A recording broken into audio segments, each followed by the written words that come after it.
Hospital Porters, Pride and Dignity. Stop the New World Order. Welcome to Hapanmo TV and welcome to this, the latest instalment, in fact the second instalment this year, of my series UFO Disclosure 2021. Yeah, we're in the third month of the year now, and so it's been quite a while since the last instalment in this little series, so I thought I would do another one. And it's quite a lot to talk about, so it's probably the right time to do one like this.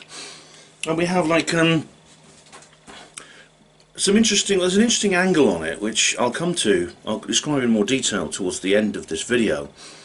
But as you know from previous instalments on this, and if you've been following the exopolitics scene over the last year or so, you'll know that the Unidentified Aerial Phenomenon Task Force, which I've described in previous instalments in this series, is doing something unprecedented that's never been done before, even in the time of Project Blue Book. It's releasing a public report every 6 months. That's its goal, to have a public unclassified full UAP report. I use the word UAP now, which basically means UFO report every 6 months.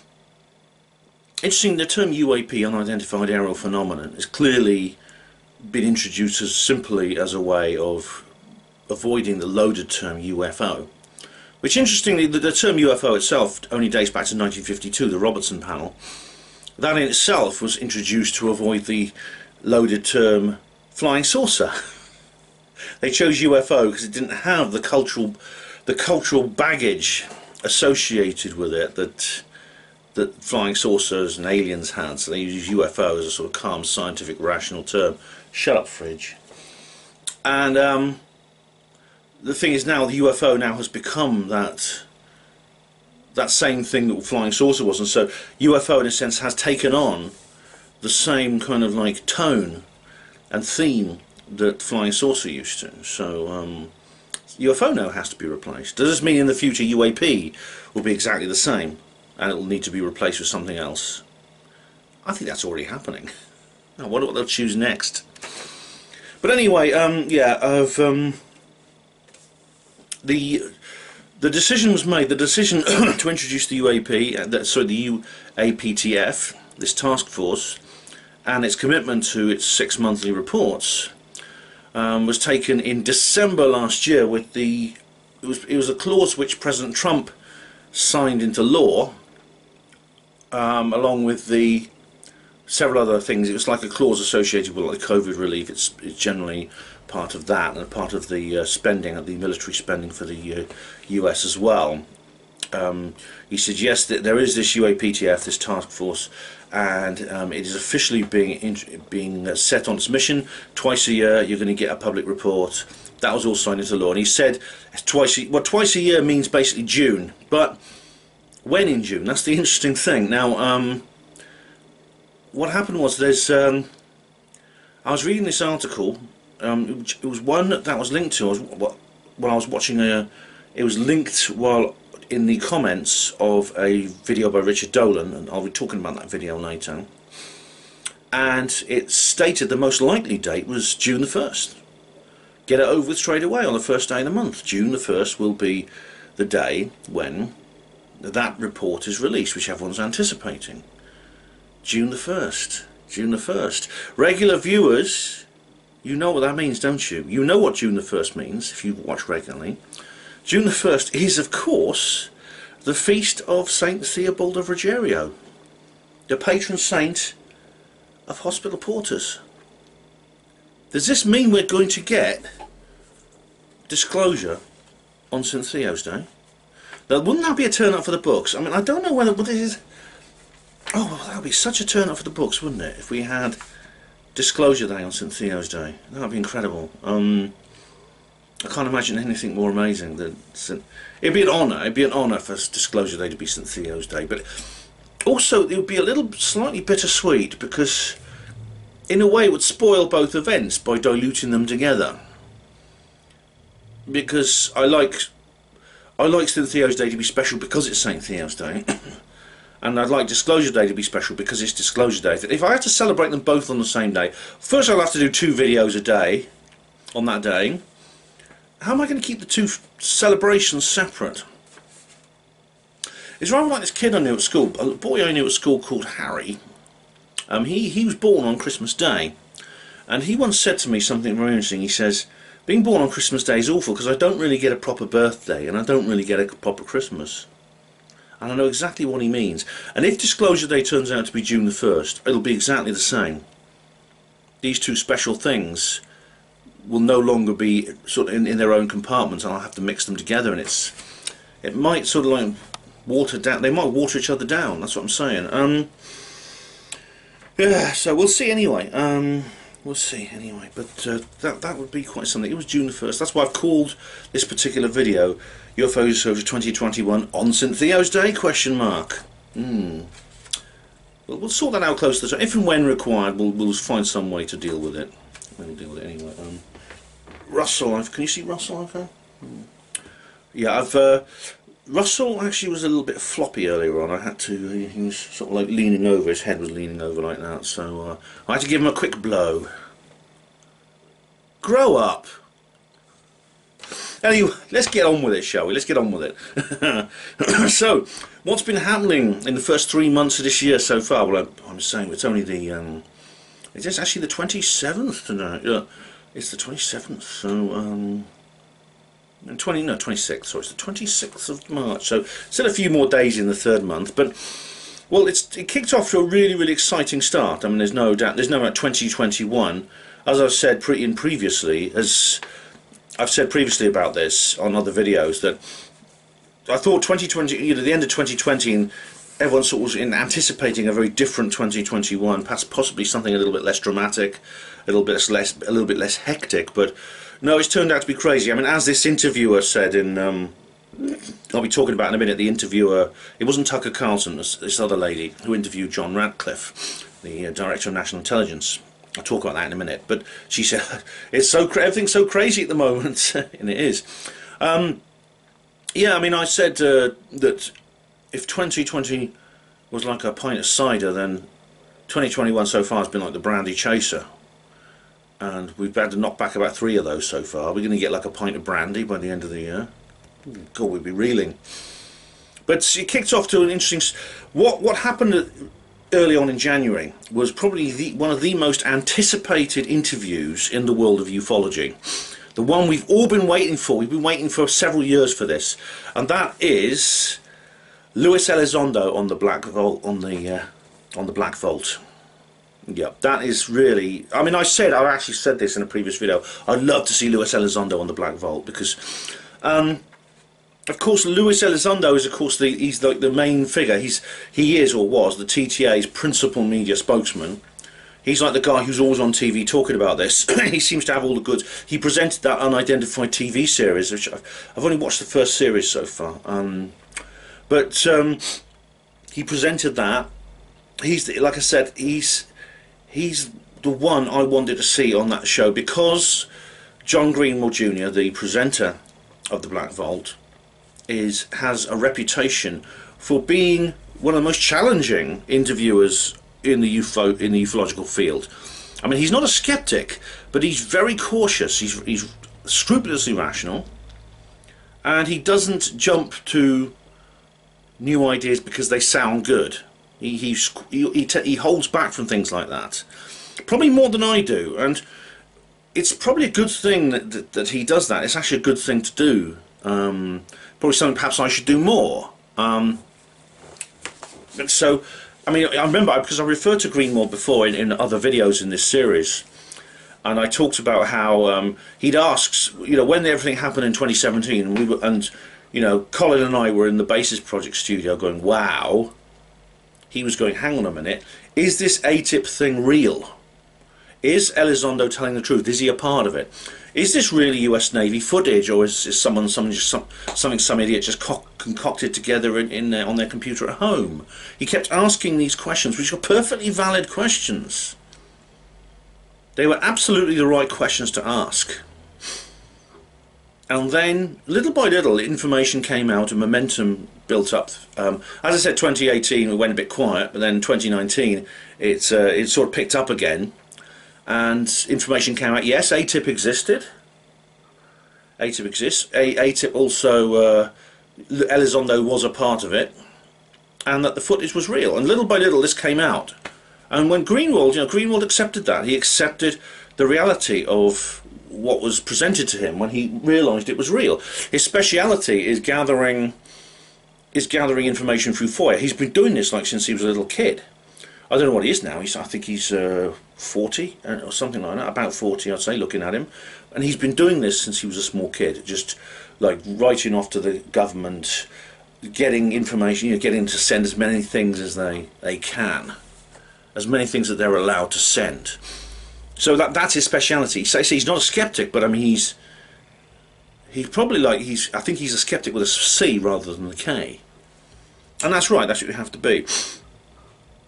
Interestingly, the interview begins with Elizondo just talking about his background, how he got into how he's recruited to the APTF, and funnily enough, he let something slip about the B-2 bomber.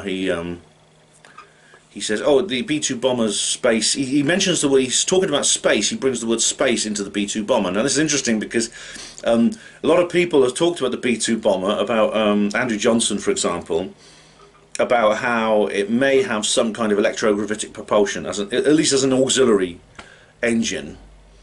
We know it's officially propelled by 4 turbojets, but it might have some electrogravitic generator on its wings. And the moment he does that, he sort of bows his head and touches his nose like that, because he's all through this interview sort of leaning forward like that, and he's gesticulating. He's in a similar posture to myself, the camera placed high. Now, think about statement analysis and body language. Now, Richard D. Hall, of course, if you watch Rich Planet, he's done entire series on this. He seems to regard statement analysis as some kind of magic wand. You just wave it like that and suddenly you know everything. There's no more research is needed. No need to consult with anyone else who may know more about this than me. No, I have Peter Hyatt here. I just wheel him out and suddenly I know everything about it. And I've covered this before. I've talked about this in previous videos, And of course, I think that's completely the wrong attitude. It really is. For reasons I've talked about in previous videos, when I mentioned Peter Hyatt and Richard D. Hall. However, to ignore statement analysis entirely and ignore body language analysis entirely is as foolish as relying on it to the exclusion of everything else. So I'm not going to ignore statement analysis and body language. And of course, watching Rich Planet, I've learned to look out. I've picked up a couple of things to look out for, and it's as if that was a moment, I think, when he did that. I think that's a moment. It's 27 minutes into the interview if you want to see it. That was, I think, is a moment when I thought, he's hiding something. Now, Greenwald, I mean, you could tell, the thing about Greenwald and Elizondo is you can tell they've been talking privately before this interview. He said, how did Bigelow Aerospace get this contract? It seems that there was no bidding or anything, and Elizondo said, I think he may have been offered it informally. It's because there's been a lot of question marks over Bigelow about how he got involved in all this, because Bigelow, of course, Bob Bigelow is, of course, as I said before, I mean, he's kind of our George Soros. I mean, he's this very wealthy man who's basically got the same ideas as we have, and he's used his enormous wealth to fund many projects which otherwise would not have seen the light of day. Most interestingly, the 1990s original investigation into the Skinwalker Ranch in 1996, I believe. George Knapp was involved in that, Colin Kelleher, and they did this big study at the Skinwalker Ranch, which was funded by NIDS, National Institute of Discovery Science, Bigelow's company. That would never have seen the light of day if it hadn't been for Bob Bigelow. So yeah, he's our George Soros. And of course, you may have seen my Skinwalker. I did a video on the new Skinwalker series. I discussed it with Kev Baker as well on his show. Now, funny thing is, one of the things that Greenwald discovered was that in his top secret communication,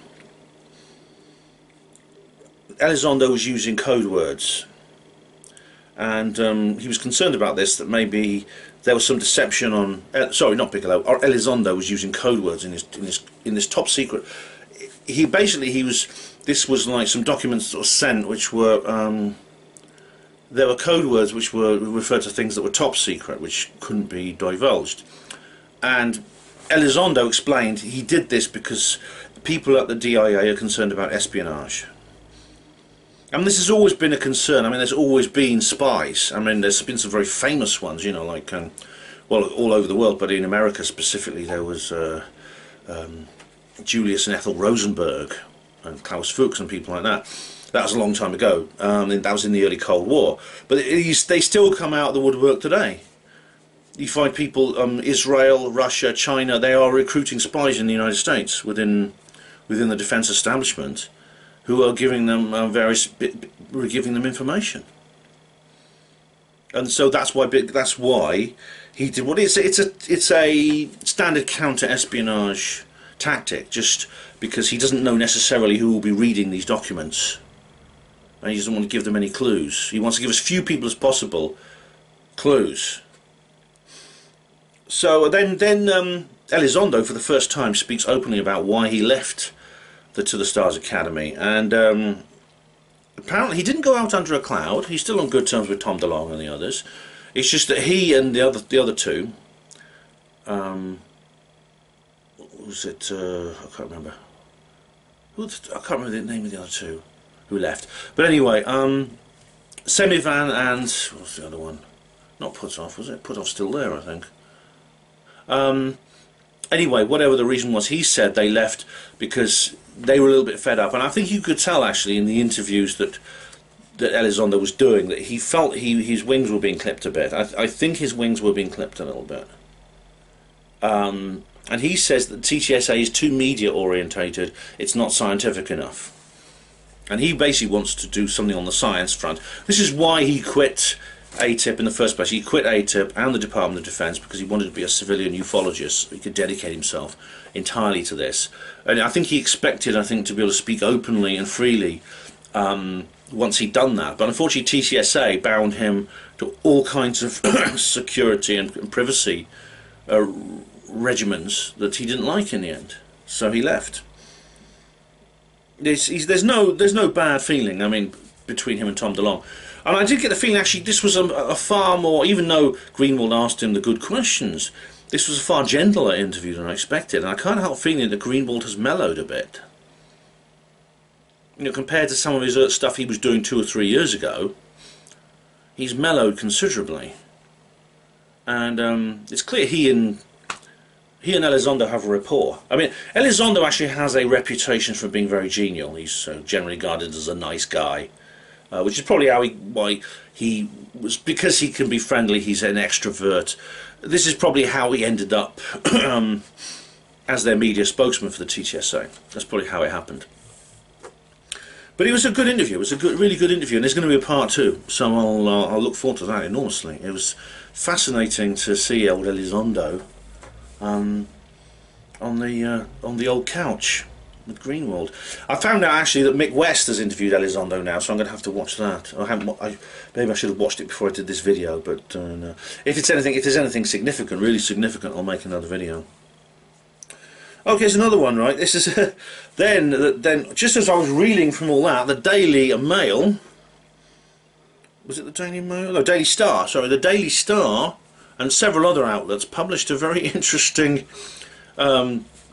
article about British Special Forces. Now, this specifically refers to the Special Air Service, which is a special forces unit, which was formed during World War II, and its most famous role happened in 1980. It raided the Iranian embassy because there was a siege at the Iranian embassy, where basically Iranian Arab militants took it over the embassy and held the staff there hostage, and made demands of the Iranian government they release some prisoners from the Arab militant minority militia in Iran. And the police had a siege there for a while. Then they said, look, they decided to do a raid, but they basically handed it over to the SAS, the SAS to raid the embassy, and they did. and they're successful too. They killed all the hostage takers except one who was imprisoned, and they released all the prisoners. But it turns out that though the SAS are involved in other things as well. They actually, their duties in the defence of the realm have moved out into somewhat more exotic threats. They regularly change. Apparently, they're regularly training now with American Special Forces for the same purpose. And this is, believe it or not, and this guy, the source that this article draws on said, "I know it sounds bonkers," it does. But apparently the SAS and presumably their American colleagues are being trained to deal with the extraterrestrial threat. Wow. I mean, and there is a threat there from some ETs. I mean, some ETs are reported to be hostile. Luckily, just a minority. But as I said before, ETs there's all sorts. You know, there's all kinds of species. There's so many different types. They seem to come from so many different areas. They exhibit a wide range of behaviour, have many different agendas. The majority seem to be pretty neutral. They're just watching us, studying us. There's a few that are very pleasant. Mary Rodwell in particular has interviewed people who have had encounters with very friendly like ETs. But there are a minority that appear to be quite nasty. There are people who have suffered serious injuries and even died as a result of their exposure or contact with some aliens. Now, what's interesting about the SAS doing this training is that the person said that they've been trained in the use of non-lethal weapons for dealing with aliens. So they refer specifically to what's known as sticky rope. Now, this is it's like a gun, but it doesn't fire bullets. It fires a liquid, like a foam, a bit like a fire extinguisher. When it comes into contact with the air, in other words, when it hits its target, it turns into a kind of sticky solid substance, and it becomes a kind of rope almost. And you can actually immobilize a person with this, or maybe not a person, maybe something else, without actually doing them any harm. Now this is interesting because, I mean, if they're that concerned about aliens, why don't they just shoot them? I think, is it possible that for some reason the Special Forces are being trained, when they deal with aliens, they must be careful not to hurt them. Now why is that? I mean, it could be that I'm sure there's no moral considerations here. I mean, governments and their agents, don't really care about hurting anyone or anything. It could be because, well, the only reason I can actually think of is that they are afraid of what might happen as a result. They're concerned over the retaliation that the aliens might decide to wreak on planet Earth if any of them were hurt. Now, what's interesting about this article is this has come up before. Now, one of my favourite UFO books is Alien Investigator by Tony Dodd. Tony died about 10 years ago, and it's very sad, but he was a police officer who investigates UFOs. Did some amazing things in this book, blagging his way on the phone into the South African Ministry of Defence and all kinds of stuff like that. But he had this had this mate of his lived in Wales, and this mate of his said that he was in the Special Forces and that he basically had been dealing with aliens. And if you want to know more about this wasn't once Tony wrote the book. But since he wrote that book, Richard D. Hall, who I mentioned earlier, has managed to track this guy down. And if you watch the UFOs in NATO documentary by Richard, you'll see that Richard actually manages to track this guy down. And I think he had he got it because he had access through another guy, through an intermediary, another person in Wales. He had access to Tony Dodd's archive, which included the contact details of this friend of his. It's please do watch it on the Rich Planet channel. It's absolutely brilliant. Very interesting very, very interesting story indeed. Yeah, so then what's funny, at the end of this article, the Daily Star says that the British government had... This is weird because there's no source for this, it's an uncited statement, but it just said that the UK had made attempts to capture a UFO and were concerned that the Americans or the Soviets or the Chinese might get there first. But I mean, there's no real discussion about where that information came from. Nothing at all. Here's another one. Right. Okay. So we move on now to a very interesting development in the field of UFO debris. Now, Anthony Bragalia, or it's sometimes written Anthony Bragaglia. It depends, because it's an Italian name. So sometimes it's Bragalia or Bragaglia. Some of the times it's spelt with 2 G's, which in Italian is pronounced as if it has 1 G. Now this goes back again to Tucker Carlson and his interview with Luis Elizondo. Elizondo, this is when he was still at the TTSA, did an interview with Tucker Carlson, where again he gets a bit cagey because he starts talking about the physical evidence, the physical debris that Bigelow Aerospace was analysing for ATIP. Which that's shocked everyone, because of course Bigelow never said a word about this, even though he was involved from 2007 to 2012. He was involved as a contractor. And Bigelow, funny enough, Bigelow's gone quiet too. Bigelow's now moved into a completely different area. He's investigating psychical research. I don't know if you... Obviously, I know most of you don't actually read Hapanmo Voice, do you? But you'd probably get a lot. You'd probably learn an awful lot more of some of you guys watching right now. And I appreciate your interest in Hapanmo TV. But if you went and read the Hapanmo Voice blog, and to a lesser extent the Hapanmo main blog, which I don't update very often, but the Hapanmo Voice blog I update most days. There's some written material on there by me, which you'll find very interesting. But I did write an article about this, but Bigelow is now investigating, he's doing psychical research. He's got together with Leslie Kane, who produced that Surviving Death documentary, and he's researching into the presence of the afterlife. I think I mentioned this on my review of that Discovery movie. Do you remember that brilliant, very fascinating film with Robert Redford? Absolutely crawling movie. But anyway, yeah, that's so. And what's more, Bigelow is he's actually shut down an entire segment of Bigelow Aerospace. He's made his staff redundant, or at least apparently. But none of them are speaking to the media, because Anthony Bragalia has been trying to talk to these people. The Anthony Bragalia, I think it's UFO Explorations, the blog. It's very good, actually. Almost as good as Hapanmo Voice.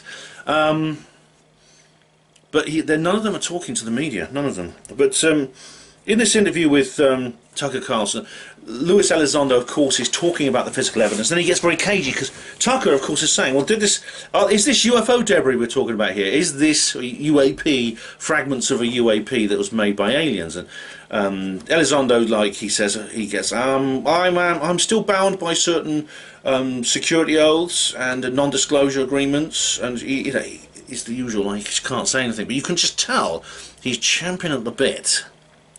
And the very fact he's not saying anything is, I think, almost confirmation of what the answer to what Tucker Carlson said is yes. Because if this debris had come from somewhere else, where's it going to come from? Where's it going to come from? It would be very easy for him to say, yes, we captured a Chinese fighter jet or something. Why don't you say that? Or we salvaged a Russian submarine. Because, I mean, that actually did happen. There's a very interesting story about how the Glomar. Look up the story of the Glomar Explorer. It was a merchant ship that was bought by the CIA and converted into this special operation because they wanted to raise the wreckage of a Russian submarine. I mean, if it had come from that, then there's no problem, isn't there? Yeah, he could just say that, but he didn't.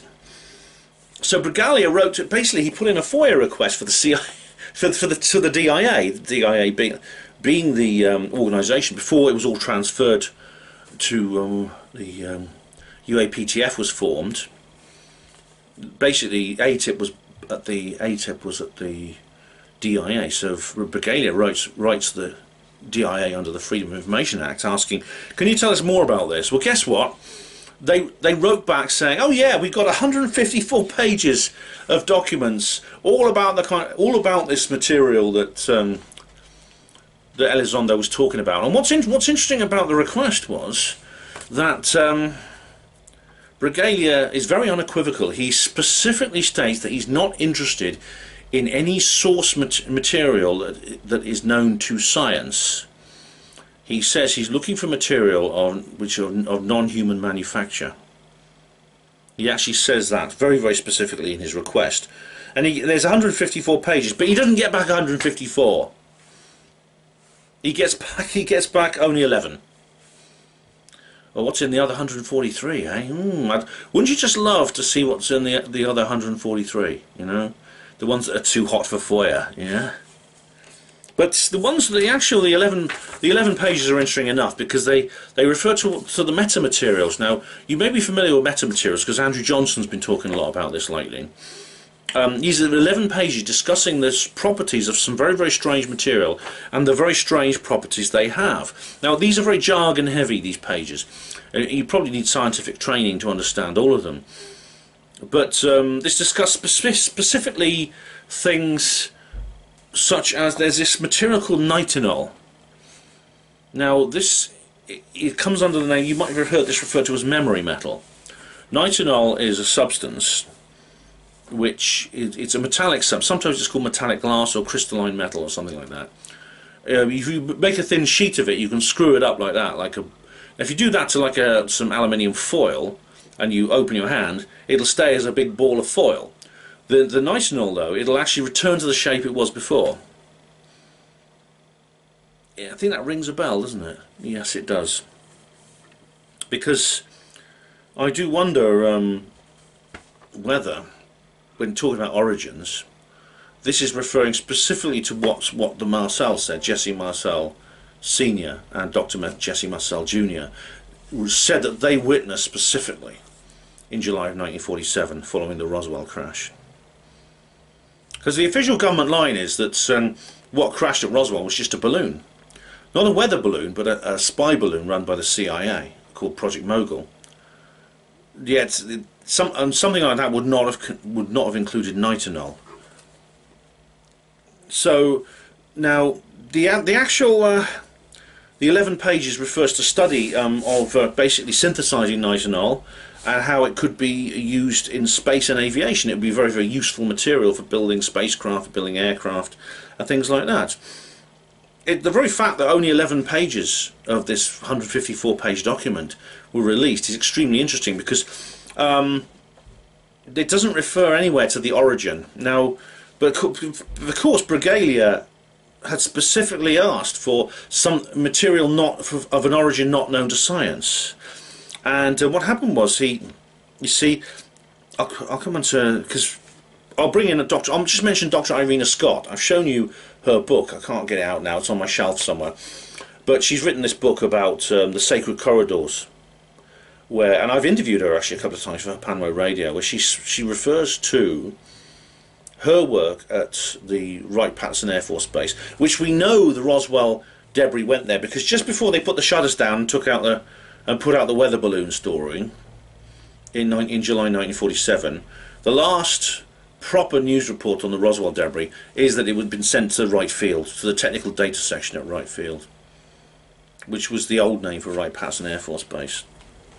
And Irena Scott worked there. She also works at the Battelle Memorial Institute, which is that's a name that's come up a lot more recently, actually, since Irena wrote her book.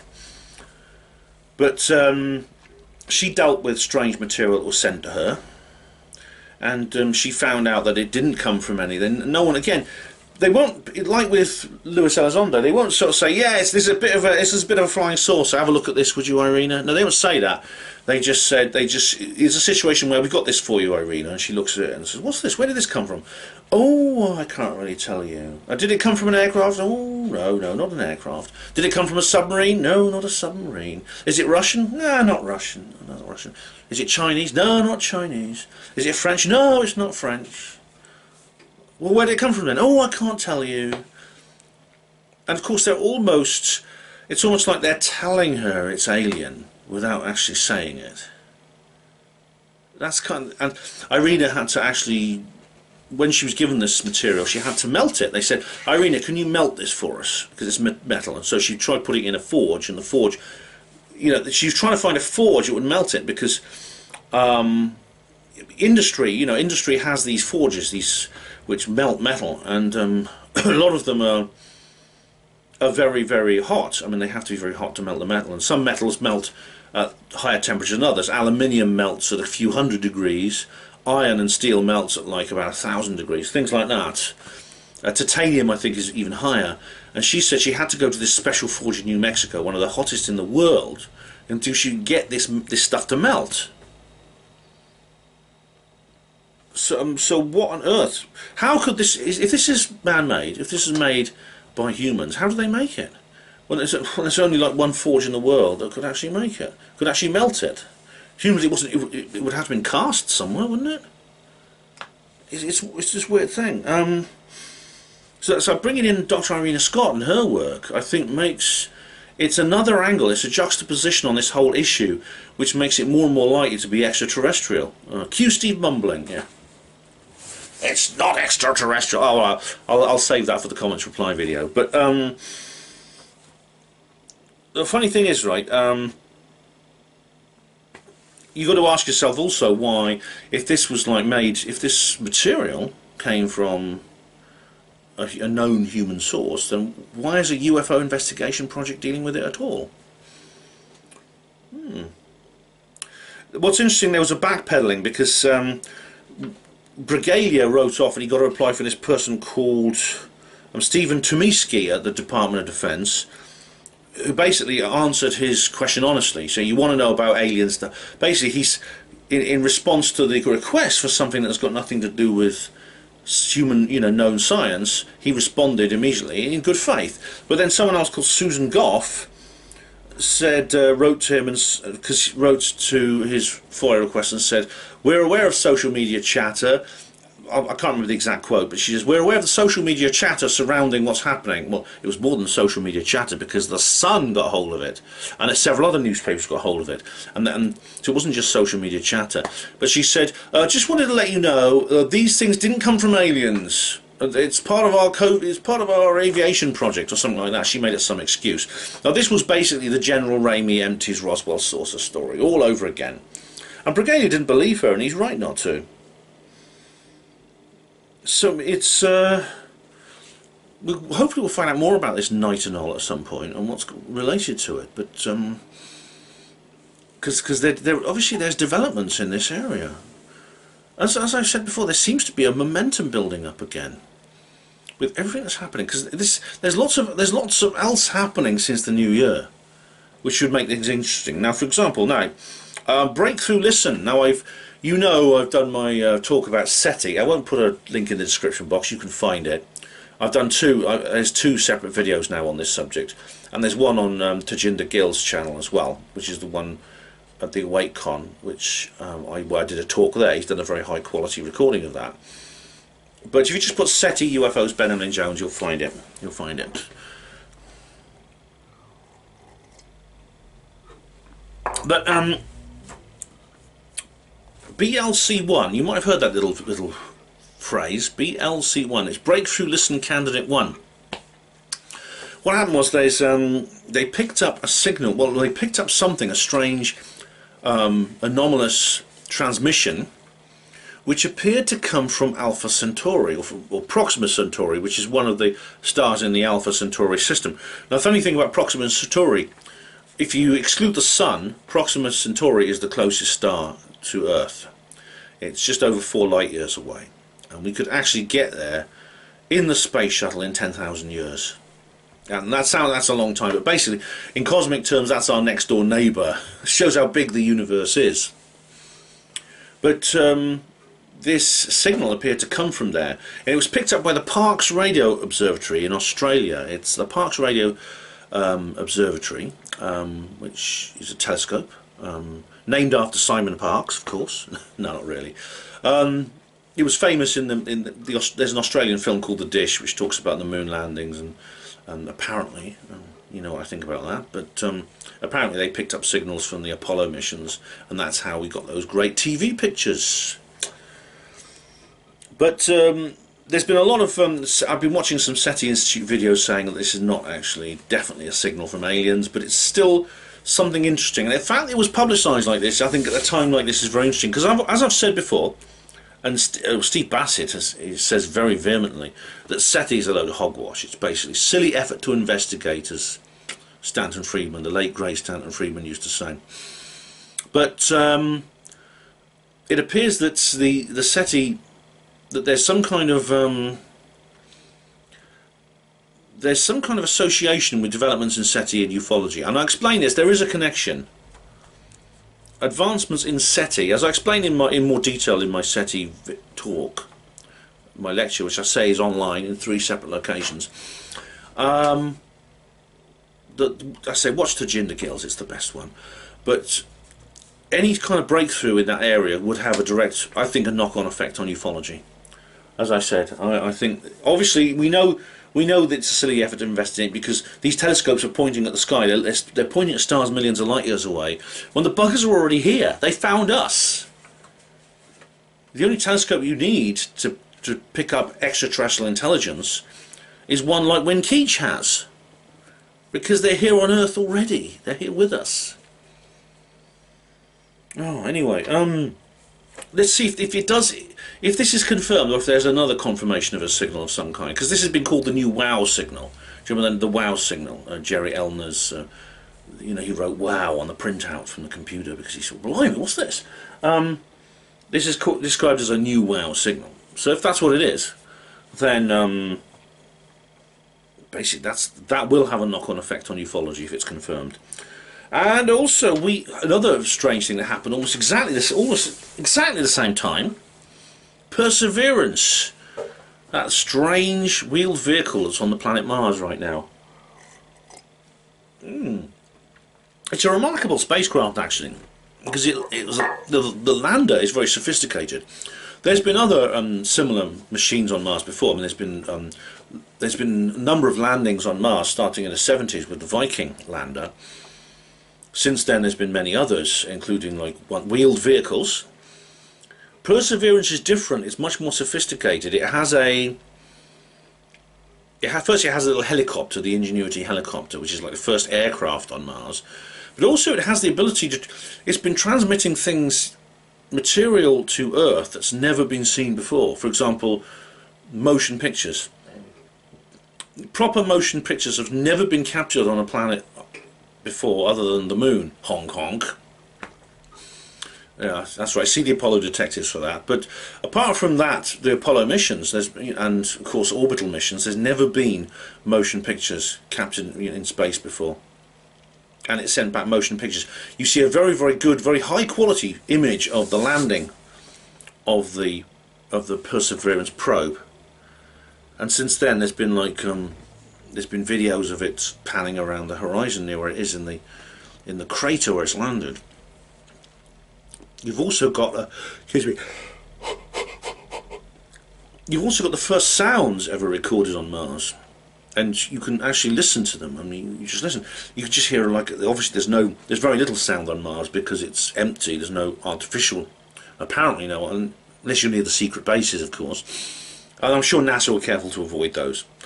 You just hear the rustling of wind. It's like going to a remote, quiet part of near where you live, and where you're away from the sounds of the city, you can hear wind rustling. That's never been done before. It has been done on Venus. I've listened to, you can get them on YouTube. There's recordings made by the Venera probes on Venus. And you hear you hear wind, and you hear the buzzing noise of the drill as it drills into the rock. And on Mars you can actually hear the crackling of the laser, because Perseverance has a laser. It fires a laser at a rock to analyse what's in it. Now, the reason the reason I'm curious about Perseverance is because of all the attention being paid towards it. Leads me to think possibly that, because this has received more media attention than any other Mars mission I'm aware of. Are they going to discover, quote unquote, life, either present or in the past? We know we have this Mars meteorite which has been investigated, and apparently there are single-celled creatures on it. What if they discover life? If they're going to, well, of course, like as with Columbus discovering America, it's not a discovery. It's simply a publication. It's the publishing of an idea. The Illuminati sometimes make a decision that the time has come to allow the populace, the sheeple, to know about certain things, and it could be they've decided to release the information there's life on Mars, because there's been a cover-up, haven't there? I mean, really, just watch the stuff. Watch Rich Planet. Again, always, I can't recommend too much Rich Planet TV. I really can't, because Richard D. Hall, I mean, obviously I've got my criticisms of him, which I brought up in this video, but his stuff is amazing. I mean, the stuff he's done on Mars, it's brilliant. There's been a cover-up. There's actually a guy called Llawn Joseph. Llawn, that means horsehair in Welsh. Llawn Joseph is an American, though. He's not Welsh.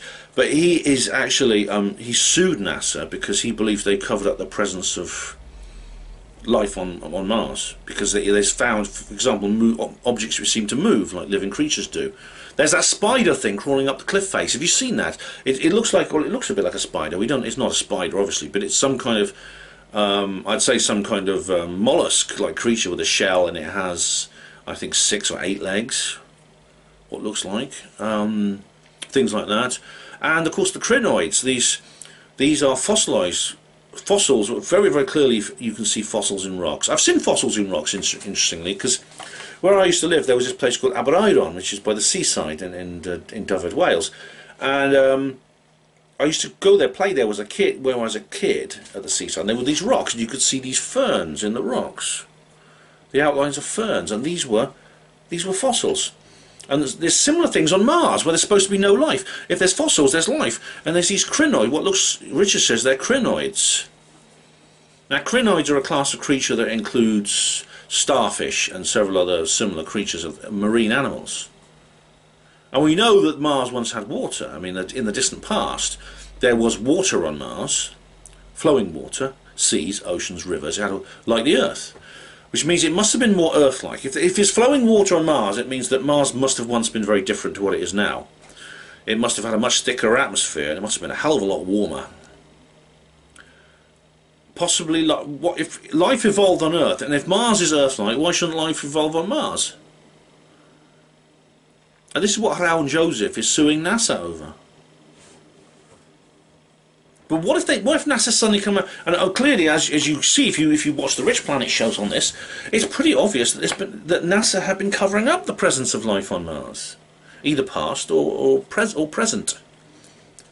And that's long before we get into the area of the face on Mars and the pyramids, which obviously these would have had to be created by an intelligent animal species, similar to humans. So that's even before we get into that area. But if it's announced that there's life on Mars, that is going to blow people's mind, especially if it could be proven that it evolved independently. In other words, it didn't just sort of fly across on a meteor from Earth, but it evolved independently as part of an independent biosphere. What that would do is it would shut the people up. The skeptics who go on about the 747 in a junkyard, they'd have to shut their mouths, because I'm sure some of them would still say it was coincidence, because skeptics love their coincidences, don't they? But, you know, statistically, if you have a sample of one, you could say you're just lucky, in the same way that someone who wins the lottery, you know, is just lucky. However, if you win the lottery and your next door neighbour also wins it, that's in other words, basically you have a sample of two. You have a sample of the entire universe, and two planets very close to each other both have life on that evolved independently. You've got to ask yourself, well, either life is present everywhere in the universe in the realm of panspermia, or life evolves independently on different worlds, almost effortlessly out of the natural process of planetary formation. In which case, it's going to be everywhere. If life is everywhere, it means intelligent life is going to be everywhere. In an infinite universe, there's an infinite amount of intelligent life. And if there's crinoids on the planet next door, What about the planet next door to that? What about Jupiter? What about Saturn? Well, how far do you have to go until you find aliens who can build spaceships that can visit us?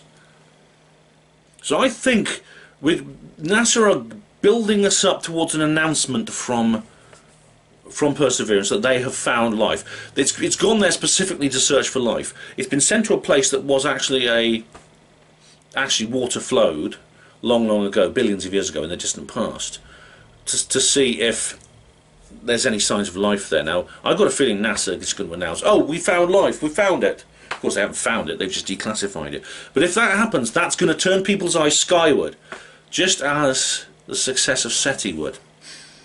And there's a new program come out, which I haven't seen actually. It's on history. It's called Roswell the First Witness. Now, a lot of people are raving about this because there's this guy he's called Ben. I don't know if he's got the same name as me. Ben Smith, I think his name is. Now, he's an ex-CIA officer, and he's found Jesse Marcel's diary. Now, all you know, the people like Mick West and these others, right, they've been saying, oh, Jesse Marcel made the whole. Jesse Marcel basically concocted the story. He had a reputation for being a trickster. I mean, this is what Mumbling has been saying. Charles Scott has been very effectively countering Steve, because Steve Mumbling has been saying Jesse Marcel was a fraud. It's all been, look, he had a reputation for it. Well, this diary might prove otherwise if it can be proved to be genuine, because it's a contemporary document. And this is presented by Lawrence Fishburne, you know, of The Matrix, Morpheus. You take the blue pill and you wake up in your bed and you believe what you want to believe. But if you take the red pill, I'll show you how deep the rabbit hole goes. Something else weird happened, right? I don't know how many of you check out the Dreamland Resort website. It's actually pretty good. Any information on Area 51, it's the best place to go.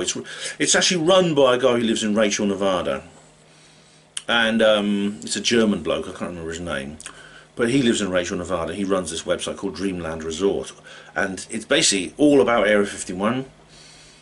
And I mean, I've got my problems with it, because on the very first page there's like an FAQ tab. You press it and it says, "Are there aliens at Area 51?" And it says, you go there and it just says no, absolutely not. And they're absolutely certain there's no aliens there. It's just a myth. But of course, I don't agree with that. But something strange happened at Area 51 a little while ago. Now, this isn't directly UFO alien related, but there may be a connection. But I always think what goes on there is always interesting. It's connected, of course, to the alien UFO issue. A new airway was constructed. There was a NOTAM, that's Notice to Airmen, that was issued by the Federal Aviation Administration, stating that a new airway, there was actually an exclusion zone. Now, we know there's no-fly zones above Area 51. Do you remember that guy who got close with the plane, which I talked about in a previous video? This is a new exclusion zone that was created just temporarily. It's 426 miles long, by 20 miles wide, by 15,000 feet high. So it's a long, thin block of air. It's basically an airway. It's like a road in the sky. The planes follow these airways, which are basically like invisible roads in the sky. And this was once created specially. What it does is, it goes from Area 51 to the California border. It does like a little turn, and it goes towards the California coast. It crosses the seaside at Monterey, California, and it goes out to sea a little way, not far from where the ATIP stuff came from, the Nimitz exercise area. Then it turns due north, and then it comes to the end. Now it only lasted for about I think 36 hours. This particular airway. It was a temporarily closed segment of airspace. But it's obvious what it was for. It was obviously for a secret aviation mission. It was obviously a plane was taken off from Area 51, heading out to sea, and then doing something, maybe exercises, maybe reconnaissance over North Korea, we don't know. And then came back. And this is clearly, like, I don't think this is directly UFO related, but it's some kind of spy plane, I would say, or strike aircraft of some kind. But it's highly secret. Now, what's interesting about it is that the actual airway, it starts as you go high in altitude. Its minimum altitude is 45,000 feet, and it goes up to 60,000 feet. Well, that's higher than any commercial aircraft fly, apart from Concorde, which doesn't really fly anymore. Concorde used to cruise at 60,000 feet.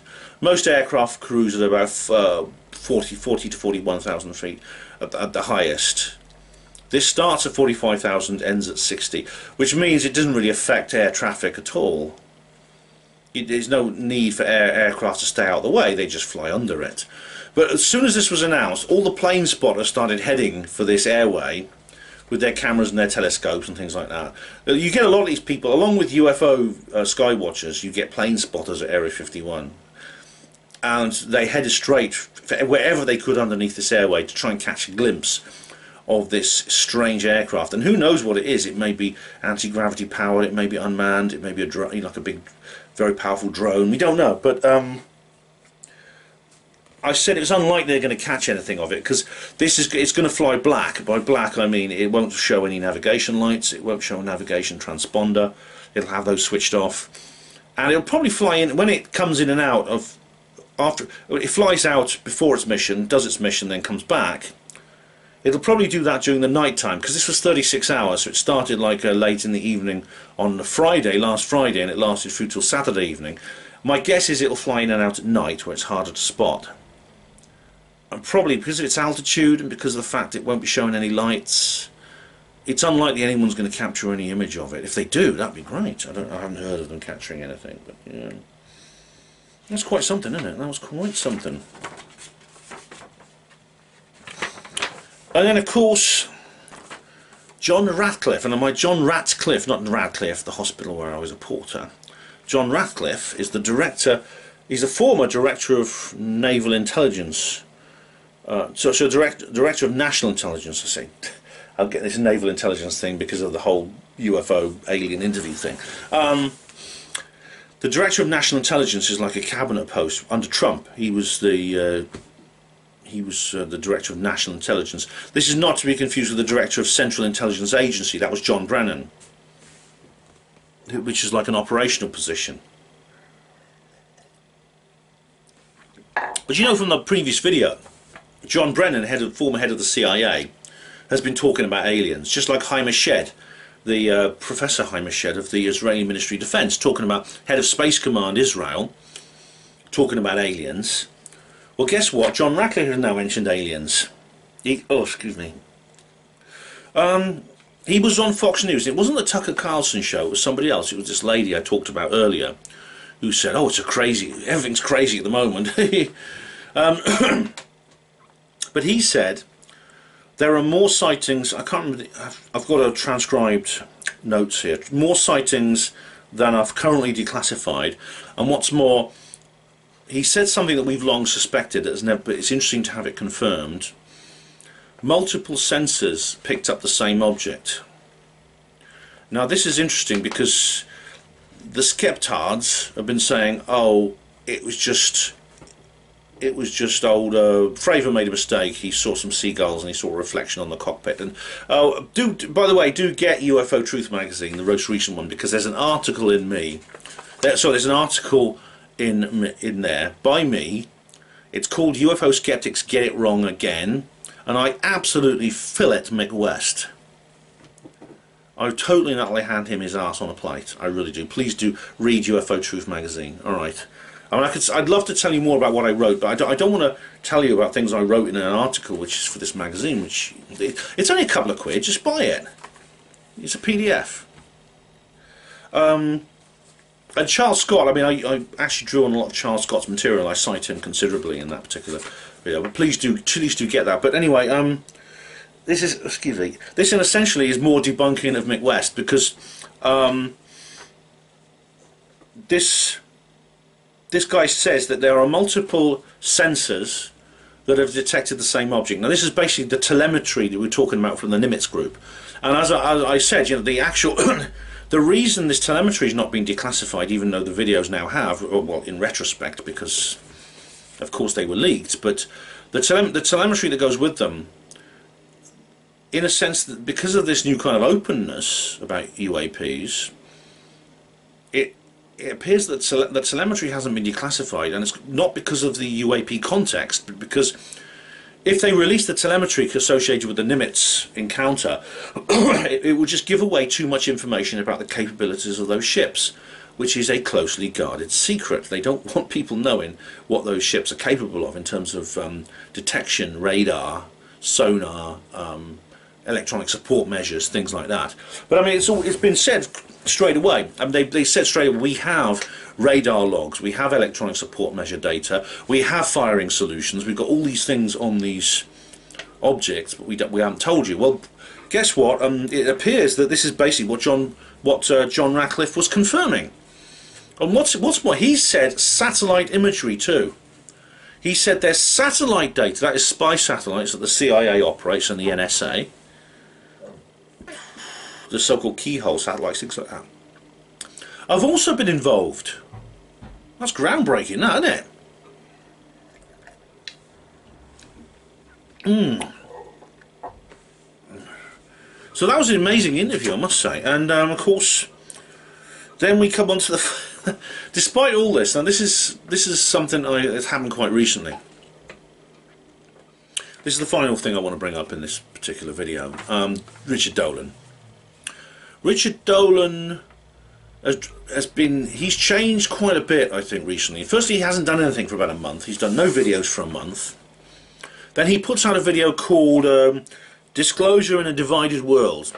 He made 2 videos, actually. I haven't watched the other one yet, but Disclosure in a Divided World, I watched all of that. It's a solo show, and for a monologue, it's quite long. I mean, it's an hour and 47 minutes. It's a long monologue by Dolan, where he talks about the state of the world, you know, the racial hatred, the pandemic, things like that. But he said that he makes the point that it's in times of crisis that the wall of the truth embargo, Steve Bassett calls it, gets very thin. So UFO information tends to emerge in times of crisis. It has in the past. For example, like at the end of World War II, most famously, and in the Vietnam War, things like that. He said that like I said, he's been developing some of the themes, some of the ideas that he came up with just before and during his debate with Bryce Zabel, which I talk about, I think, in the last instalment of this series, where basically Dolan's attitude right now is quite pessimistic, and he's basically saying that there's this drive towards greater authoritarianism and internationalism. Well, he mentions authoritarianism. I mean, he's scrupulously apolitical, is Dolan. He's not like me, who, you know, he's scrupulously apolitical, but he does say, and you don't, it's not a politically partisan statement to say we're in a time of crisis. The pandemic, the racial hatred that's been stirred up following George Floyd's death, has torn the world apart. And he said there's kind of a race to the line, because the government are trying to bring in a control grid, including 5G, which would involve really very intensive surveillance of everything we do. But there's a rising tide of human freedom, and it's kind of a race to the line to see who can get there first, whether the human freedom from the grassroots level can get there first, or whether the government are going to get their control grid in first. And he says, well, he says very dispassionately, does Dolan, looks like they beat us to it. Yeah, he really dropped some black pills, I'll tell you, does Dolan lately. And he says, and then he does this thing, you've got to deal with the facts, you've got to deal with the reality. Even if reality is not pleasant, you've got to deal with it. And he's right, you know, I mean, I agree with that, but I mean, when people keep saying this, some people just keep saying this, when they keep saying this sort of thing over and over again, it starts to grate with me, because I suppose, I don't know what you call these people. I suppose you call them a kind of like, that's the real world man posers. And you always know when you meet one of these people, because they go, I think I mentioned this in a video before, you might not like it, man, but that's the way things are, man. That's reality. That's the real world, man. You know, and things like that. And it's like they're sort of saying, like, you've got to face the real. I can face it, man. I can face up to it. It's kind of like the MBA thing. It's similar to the Materialist Bravery Award. It's like that. Yeah, man, I can face up to the real world, man. but you can't, man, and that makes me superior to you, man. So these kinds of posers get on my nerves. And Richard Dolan, although he wasn't actually going there, he wasn't actually saying that as such, but he did touch on it a little bit. Now, he's not one of these I can face reality posers, because if he was, he'd have just said it over and over and over again, ad nauseam. He doesn't. No, he didn't do that, but he did sort of say that. And the problem is, I agree, it's true that we have to deal with things as they are rather than what we'd like them to be. I think you could just say that, for anyone who believes that, like I do, just say it and say it once, and you don't need to say it again. You don't need to keep telling people over and over again, yeah, man, you've got to deal with things the way they are, man. You know what I mean? I can do it and other people can't, and I'm so superior to them. Because that's when I know you're crossing over the line into, hey man, hey man, I can deal with it. I've been there, man, posing. So Dolan didn't do that, but he did sort of like edge towards that area. What he says was basically he's basically disappointed. That's the thing. He as I've said before, like, he's changed his view on this quite a lot, because he said, and I mean, this is something that both of us were proved wrong about, was that a controlled demolition of the truth embargo would be impossible. And indeed, if you read Roswell Rising, which is basically a story of, it's a novel of disclosure, as the subtitle goes, which is a fictional account of what would happen if we got the truth instead of lies. Price £10 in all good bookshops now. Here, go out and get it. There's no controlled demolition. There's no controlled demolition is the wrong word. There is what's referring to a controlled dismantling process of the truth embargo. Of course, in Roswell Rising, that doesn't happen. All hell breaks loose. And I always said this would happen. I always said that it would basically be there'd be a very turbulent transitional period following the disclosure day to the new normal of the post-disclosure world, or as UFO Jesus says, post-disclosure world. A guy with the exact opposite hairstyle to mine. Oh, it's he's great. I like Ryan. He's great. Post-disclosure world, brilliant YouTube channel. He's got a bet with Mick West. His latest video, I won't spoil it, go and watch it. But he's got a bet on with Mick West, because he interviewed Mick West. He's done 2 interviews with Mick West, and I can't wait to see who wins. I can't wait to see who wins. Anyway, yeah, he said Dolan's disappointed. He said that in 2010, when he was writing AD After Disclosure with Bryce Zabel, he said, if someone said to me, I don't want to do his voice, yeah, my name's Richard Dolan, I used to like Nick Pope, and I've gone off him now, yeah, I'm not going to do his voice, but Dolan said basically that when he was writing AD with Bryce Zabel, he said if someone told him that everything that happened in 2017 would happen, he would say this would basically be a disclosure event. It would be a disclosure triggering event. It would be like an avalanche, he said. That basically, once that happened, it would immediately put the entire world on a direct and very quick course to full disclosure with a capital D. And he's disappointed because that hasn't happened. Of course, we're now looking at it's like more than 3 years ago this actually happened, and still we haven't had big D disclosure. And he said, well, he goes, well, why is that? Why is that? He's asking himself now carefully, why is that? Which is where this black pill comes from. He claims that basically the window of opportunity, which was opened by the December 2017 revelations, is now closing. It's not shut yet, he says, but it's closing. And then he gets some ideas about how something might slip out through the gap before the window frame and the window meet and shut inevitably and seal themselves solidly for another complete cycle of history. But he does say there is hope. But I'll come on to his optimism in a minute, because he's not a complete black pillar, but he does say that he's not really.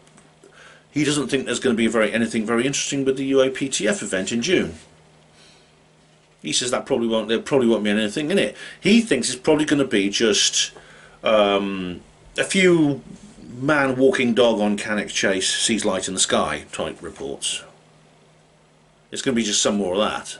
It's going to be like the stuff Nick Pope used to deal with, which is declassified, which you could download from the ministry. You can download it from the National Archives. And he says it's just going to be that. There's going to be nothing, because he says there's a red line, and he's right about this. He says there's a red line, which is basically you step over that and you that's it. You're on the final straight to disclosure. But the red line would be, which is basically where interesting information gives over to information that's revolutionary. And that is, of course, decisive physical evidence. And I've said this before, and Dolan said this, and he's absolutely right. We're talking crash retrievals here. If the government ever came clean about crash retrievals, that would be the red line. That essentially would be the disclosure initiating event. But he said that the UAPTF stuff in June is not going to cross that red line. He's pretty convinced it's not going to cross that red line. He says there's still hope, though. He says forget about June. It's not going to happen. Whether it's St Theo's Day or not, it won't happen. But well, firstly, I must say I'm not entirely convinced about that. I think there's, for reasons I'll explain in a minute, but basically I'm praying to St Theo. St Theo, pray to St Theo for disclosure in June. Yeah. I don't mind. I'll have 2 celebrations on the same day. That'd be great. But he says Dolan thinks the hope will come from. He thinks there's some big figures, some major political figures. For example, former presidents, former generals, former defence secretaries who have the goods. They have the info and they might speak out. Now, I'm particularly, of course, he doesn't mention any names. I don't know who he's thinking of. My first thought, of course, is President Trump, who is, well, he's not a former president. He is the President of the United States, for reasons I've explained in my alt-tech exclusives, which I can't talk about on YouTube. But the President of the United States, Donald Trump, might have the goods and he might speak out. But there's other people, there's whistleblowers. Now, of course, there's famous whistleblowers, Manning, Snowden, Assange. Is it possible they have something? Now, this is something I've talked about before, about the fact that a lot of the skeptics get on top of this, and a lot of the shill heads get on top of it as well. Because, of course, all these insider information that WikiLeaks has gathered, and the stuff that Snowden's come out with and things like that. Well, where's all the UFO stuff then? Where is it? And of course, the skeptics say those files aren't there because they don't exist. There is no UFO information hidden in the U.S. government. The shillers, the shillheads, the shill cultists, they say, well, yes, the UFO information is there, but Assange and Snowden and Manning are not giving it out because they're in on it. They're controlled opposition, man. They're controlled opposition. they're just part of the conspiracy, man. What if there's another option? What if there's another possibility here? And which is that the information does exist, the UFO files are there. What's more, those whistleblowers, those 3 individuals do have them, or one or more of those individuals has them, and they're not releasing it for a different reason. Maybe they're not releasing them and they're holding it back because they've admitted they're holding some of their stuff back, and it could be that some of it is something so damning that, well, it's possible that they're keeping it secret for their survival. Now, it's completely understandable from their point of view, and I don't condemn them for it. But they may have given out, one of the reasons possibly that Snowden hasn't been taken out and Assange hasn't been killed in prison, or Manning is now free from prison, is that they're saying basically, look, I've got these UFO files, they're encrypted on a database, I have to make a phone call every 6 hours, and if that phone call doesn't come through, those hit the net. In other words, you touch me, if you kill me, this stuff gets out, and you don't want that stuff getting out, so leave me alone. And I don't condemn them for that. I think in that position it's perfectly understandable. It's survival from their point of view. However, one of them in particular, Julian Assange, he really doesn't have much to lose now, does he? Because he's wallowing in Belmarsh jail. he's in very bad health. He's suffered, his health has suffered badly since he was ensconced at the Ecuadorian embassy. He's now in Britain's top security jail. He's kind of in the position where why would he not press that button? I just wonder. Maybe he should, unless he is dead and they've ensconced him away like Tommy Mayer. Or who knows, but I mean, surely we're in a position now where he's used up his options. Really, he has no more reason for holding anything back. We'll see anyway. But it could be that the whistleblower will be somebody else. It'll be somebody perhaps who's not known, whose name is not known, such as the QAnon, the person or people known as QAnon, or maybe somebody else could come forward and say, look, here it is, I'm blowing the whistle on this whole thing. So, when is Richard Dolan's black pill justified? That's what I'm saying. I know. I'm sure some people watching right now going, Ben, man, that's the real world, man. That's the real world I live in, man, and stuff like that. And so, stop. You got to get into the real world, man. I can do it and you can't. That makes me superior to you, man. All right, but is that reality? Is this very grim and rather cynical view of the world that we're going through at the moment, is that the real world or not? Maybe it's not. Maybe it's not quite as bad as it looks.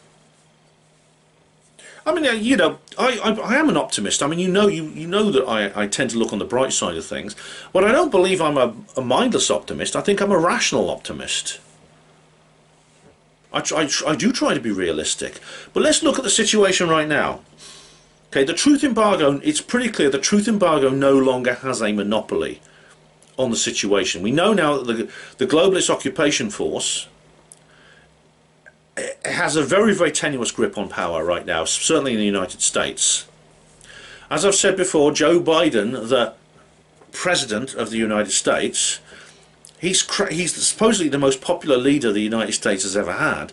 He's crouching behind a ring of steel. He won't go anywhere without, several layers of National Guardsmen around him. The others, like people like Nancy Pelosi and Alexandria occasionally Courteous or whatever her name is, they're crouching and they've got their heads bowed and they're muttering. It's like they're children, they're school children who've done something naughty and they're scared of getting caught. These are the people holding back the secrets of UFOs. Or not them personally, but the people controlling them, or the people behind the truth embargo. Look at the situation they're in. I wouldn't be surprised if I wouldn't be surprised if this, I don't know how much I can say on YouTube, but I wouldn't be surprised if the situation in the United States in particular changes very radically within the next few months, and a certain blonde-haired guy with a fake tan might find his way into the White House. Again, he might find his way back into the White House. The 2016 effect is still in force. Look what's happened with Brexit. Look at the situation in the States with Trump. Like, Trump's at Mar-a-Lago right now, but there's people saying, the capital of the US now is now Mar-a-Lago, not Washington DC. It's what can possibly resolve that situation in the US? As Richard says, the best panacea to all this is disclosure. The disclosure wouldn't solve all our problems, but it would make the world a far better place than it is now. It would certainly improve the situation we're in right now. And the people who are stopping disclosure, they don't have the same kind of enforcement that they used to. The 2016 effect is still there, for reasons I've explained. So any of you are saying, hey man, hey Ben, man, that's not real, you got to face reality, man. I am facing reality. Everything I've said, I've explained in detail in other videos, which you can find. The 2016 effect still exists, it's still there. Another thing that Dolan doesn't do, he doesn't even mention this in his little diatribe of gloom, is alt tech. Now, he talks about how the internet is coming under greater control. There's this great shutdown happening, as it's sometimes called, where basically the internet is taken completely under control of the government and it becomes just another branch of the mainstream media. and he says that's kind of happened now, but because he talks about his own shadow banning and things like this, and yeah, that's, of course, I've been shadow banned, but he doesn't mention the rise of alt tech. Now, alt tech is really exploding at the moment. I mean, when Trump was banned from Twitter, everyone was piling onto Parler. I mean, Parler got banned. Parler's actually come back now, but it's not very good. It's full of bugs. I can't even log in. But BitChute is the use of BitChute is now really going up and up and up. It's on the rise. I know BitChute's not perfect. I know they have legal problems to deal with, which is why they appear to be committing censorship. They're not. They've just had certain areas they can't broadcast all their videos in all areas. You can watch them through a VPN, like the Tor browser, for example, if you want to see the videos you can't see in your country. But it also BitChute has technical problems. You know, videos that they take about 2 hours to play. You have to keep refreshing them, and of course the eternal processing videos. I think everyone gets those. I always think if I upload a video to BitChute and you see the thumbnail, then you're probably going to be all right. It may take a while, but it'll go live. But if I don't see the thumbnail after about 3 hours, I just delete it and start again.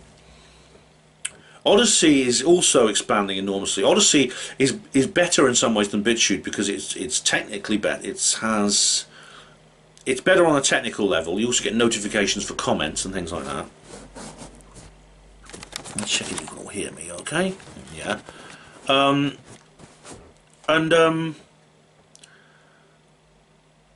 BitChute's actually, so Odyssey's actually doing very well indeed. Gab is fantastic. Gab.com used to be Gab.ai. They bought up their own servers and everything. I don't think you can actually deplatform Gab because they actually own their own servers. They've done the sensible thing that Parler didn't. Parler, you know, Parler was always vulnerable because they decided to hire the regular servers, and of course they could easily be shut. That means basically the thing could be deplatformed very easily. Gab owns its own servers. BitChute's also very, very good in that respect because it's a peer-to-peer system, which not only makes it very cheap to run, and as I explained in my Secrets of Newbury video, I actually went to the BitChute office. I didn't go in, but I know where the BitChute office is. It's in Newbury, Berkshire. BitChute is very cheap to run, but also peer-to-peer means it's very. You don't actually hire any servers. There's no sort of servers that can be cancelled. You can't be kicked off servers and things like that. Odyssey, I don't know exactly what the technical side of Odyssey is, but I do know that Odyssey is. I think Odyssey's blockchain. Again, very secure. It's like Bitcoin. It's a blockchain system. Now Dolan doesn't mention that. He doesn't mention the fact, even apparently, you know, the White House now has a BitChute channel. Or it used to. I imagine Joe Biden has cancelled it. But Gab is now. It used to be a kind of alternate Twitter, but it has its own kind of YouTube now. It has its own video section. Trump himself is setting up his own social media company. Yeah, based. I mean, how many of you are not going to join that? There's also Minds.com and MeWe.com. Now those are two like Facebook alternatives, and both of them are fantastic. I'm very active on. You obviously sub to me on them because I'm active. I'm very active on those. In fact, all the dodgy stuff and all the interesting stuff, I always listen. I always watch on Alt Tech now. I looked at my YouTube feed just recently, and it's just all the. It's all the sort of more staid and normal stuff on there now, like I watch videos about ships and trains. I watch a few science programs and things. All the people, all the sort of like interesting people. You know, I watch on Alt Tech now. I've moved over there, and of course every single video I make I back up on Alt Tech. I'm happy to upload it to YouTube while I can, but you know I back it up to Alt Tech. And there's some that I won't put on YouTube because I know they're too hot for YouTube, so I put them on Alt Tech. I put a notice on YouTube when I do that. It's possible, you know, like Fox News and other big mainstream media outlets. I mean, they are going to probably end up with a BitChute channel at some point because you can't stop them doing that, because you can't stop the people lower down from wanting to set these things up. It just looks too suspicious. Richard doesn't mention that. You know that phrase, that song from the 60s, "The revolution will not be televised." No, the revolution will not be televised, but it will be live streamed. And it will be live streamed probably, not on YouTube, but on one of these alt text sites. So for goodness sake, Richard, cheer up, man! Richard Dolan, he's like, oh, well, we're all I don't think we're going to get anywhere. I think they've beaten us to it. Oh, come on, mate. What is this? Perk up. Oh, so, yeah, I think Richard Dolan's black pill is very premature indeed. Who knows? Maybe he'll make another video soon, and there'll be some developments which he won't have predicted, which will prove that. Anyway, let's see what else is going on in the world of exopolitical news.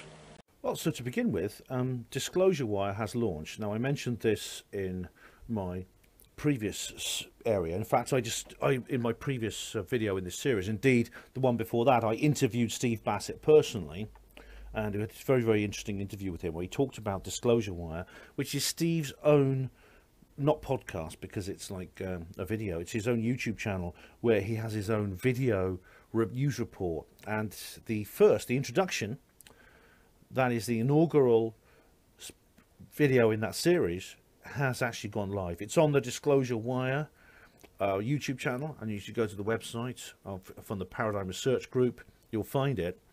It's only 14 minutes long, but Steve does a basic introduction to the whole situation and to the station that he's producing, which is very, very high budget. He's got like I say high budget, I mean very, very sophisticated. As I was explaining to Steve, he's got like proper furniture and he's got a proper studio and everything. He wants to do this properly. It's based at the National Press Club, so unlike me, who just sits around on a settee with Russell behind me, Steve wants to do this properly. He wants to do this on a technical level of a much higher quality, and he's achieved it.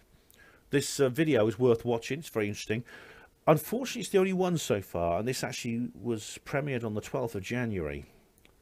So it's been quite a long time, and I'm hoping that he'll come out with another one very soon. It's possible that his schedule is specifically in line with just having a one every couple of months. I don't know, but either way, I hope to see more from Steve Bassett and the Disclosure Wire very soon. Now, unfortunately, there hasn't been an awful lot of news on the exopolitical front. I think maybe because most of the interesting news I get from Steve Bassett, and he hasn't actually released an actual report, one of his round robin emails, since the 28th of January. And he just said this here. It's 2021 and the government imposed truth embargo on confirmation of an extraterrestrial presence engaging the human race is entering its 74th year. Longer than that, I think, Steve. But yeah, I know what you mean. You're talking about Roswell, definitely. Over those decades, American citizens, I'm not going to do his voice now, who pay for the government enforcing that embargo, have moved to inform the world on their own dime. Thousands of books, magazines, documentaries, research reports, conferences, websites, broadcasts, and podcasts. Yeah, that's right, Steve, including you and me, eh? It is perhaps the greatest citizen information campaign in all of history. PRG has many colleagues part of that campaign and supported their efforts. Going forward, PRG will put periodically out updates devoted exclusively to these content providers. I am often asked, how can I support the disclosure process and researchers, activists, journalists, documentaries and broadcasters doing that work? Yeah, it's absolutely, Steve. So he is putting them out periodically now, maybe not every single month like he used to. I used to get one a month from him. But there's The Phenomenon, which is really, really good. I mean, I don't know if you've seen The Phenomenon yet, this movie. It's a really good documentary by James Fox. Yeah, it really, really is. Lots of books, which include there's lots of books. Indistinguishable from Magic, which I think is Jacques Vallée's new book. I Want to Believe. Volcanic UFO Mysteries. The Underground World of Phil Schneider. Now that is that's that interesting thing by what's his name?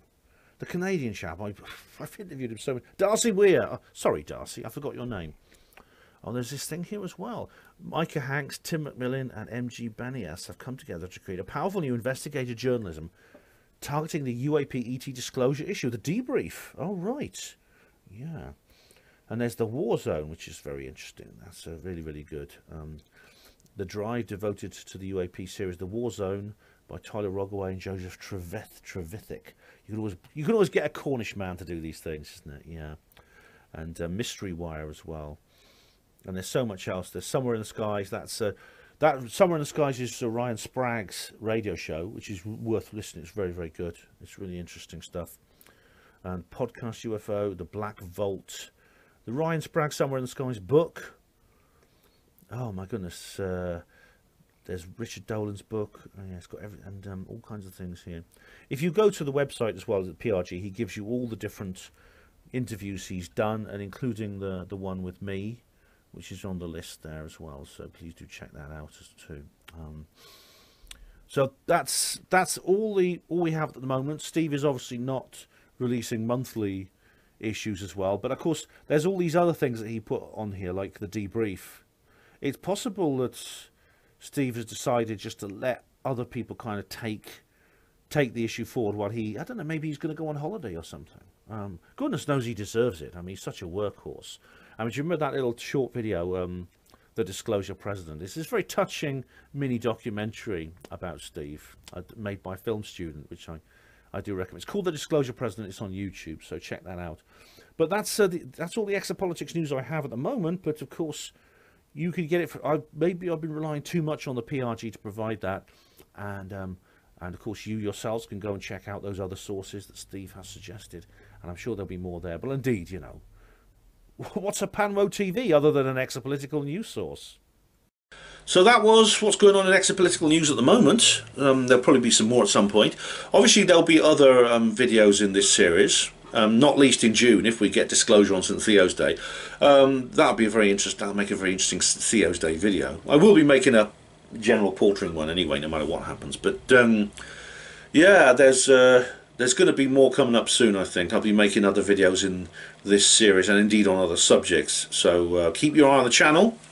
Like, share, subscribe, hit that bell and all that sort of thing, because I'll be back very soon with another video on another subject, or maybe this subject, who knows, I haven't decided yet.